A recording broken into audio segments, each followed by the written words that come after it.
Panakkad Sayyid Sadiq Ali Shihab തങ്ങൾക്കെതിരെ അപകീർത്തികരമായ Facebook പോസ്റ്റിട്ട Perinthalmanna പൊന്യാകുർശി സ്വദേശി മുഹമ്മദ് റോഷൻ അറസ്റ്റിലായി.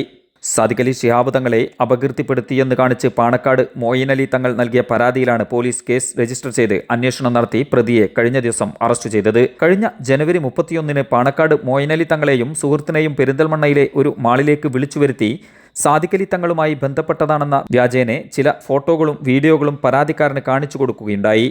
ഇത് പ്രചരിപ്പിക്കാതിരിക്കാൻ 15 കോടി രൂപ നൽകണമെന്ന് പ്രതി ആവശ്യപ്പെടുകയായിരുന്നു. പണം നൽകാത്ത പക്ഷം ദൃശ്യങ്ങൾ സമൂഹ മാധ്യമങ്ങളിൽ വഴി പ്രചരിപ്പിക്കുമെന്നും ഭീഷണിപ്പെടുത്തുകയുണ്ടായി. ഇക്കാര്യം പുറത്തു പറയുകയോ പോലീസിൽ അറിയിക്കുകയോ ചെയ്താൽ പരാതിക്കാരനെ കൊലപ്പെടുത്തുമെന്ന ഭീഷണിപ്പെടുത്തിയതാണ് കേസ്. പ്രതി ആവശ്യപ്പെട്ട പണം നൽകാത്തതിനെ തുടർന്ന് മാർച്ച് 21-ന് ഷാനു എന്ന ഫേസ്ബുക്ക് പ്രൊഫൈലിലാണ് സാദിഖ് അലി തങ്ങളെ അപകീർത്തിപ്പെടുത്തുന്ന ദൃശ്യങ്ങൾ ഇട്ടത്.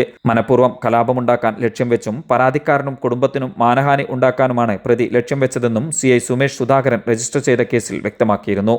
News desk Valluvanad news.